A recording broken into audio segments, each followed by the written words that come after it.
L'agglomération de Bordeaux est en pleine expansion et souhaite encore affirmer son poids en tant que métropole européenne.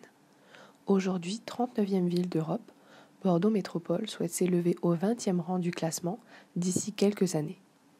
Bordeaux Euratlantique serait pour la ville un moyen d'accélérer ce processus de métropolisation, notamment grâce à son fort pouvoir économique. En 2009, la ville décide de lancer un projet d'intérêt national, OIN, faisant partie du programme Bordeaux 2030, nommé Bordeaux Euratlantique. Pour le gérer, l'organisme public d'aménagement de Bordeaux Euratlantique a été créé, regroupant tous les petits organismes rattachés au projet.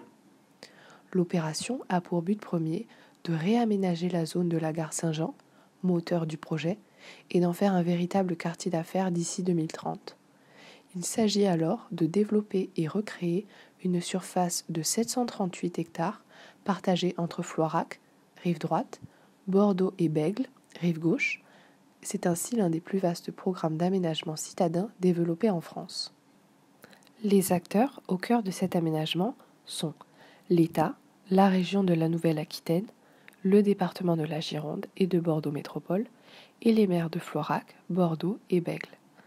Ils résident tous au conseil d'administration de l'EPA, l'établissement public d'aménagement Bordeaux Euratlantique, conçu en 2010. Pour agir, elle détient un projet stratégique et opérationnel, PSO, un dossier contenant les axes tactiques et opérationnels envisagés sur le long terme et le plan d'aménagement prévu à moyen terme. Les missions du projet sont principalement d'agencer un large territoire partagé entre les deux rives et donc estomper le déséquilibre entre la rive gauche, très attractive, et la rive droite, moins développée.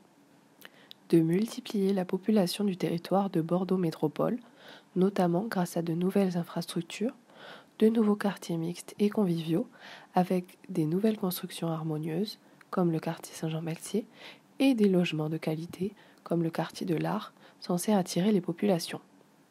Le développement durable rationnel est également mis en avant, avec une grande diversité de moyens de transport, dont ceux dits propres, comme la nouvelle ligne de tram et le pont Jean-Jacques Bosque, privilégiant les activités non polluantes.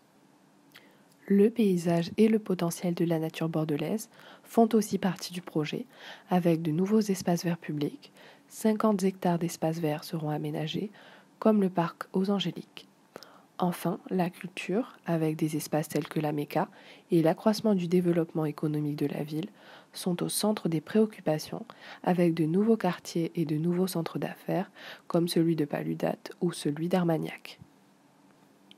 En chiffres, le projet vise pour 2030 entre 40 000 et 50 000 nouveaux habitants et 30 000 nouveaux emplois pour 2 500 000 mètres carrés de bureaux, habitations et espaces publics. 20 000 nouveaux logements seront ainsi construits. On comprend alors qu'en outre de son objectif lié à l'aménagement, le développement durable, le développement culturel et le développement économique du territoire font partie des cibles essentielles du projet. Pour réaliser ce programme titanesque, ce dernier est composé de divers projets urbains comme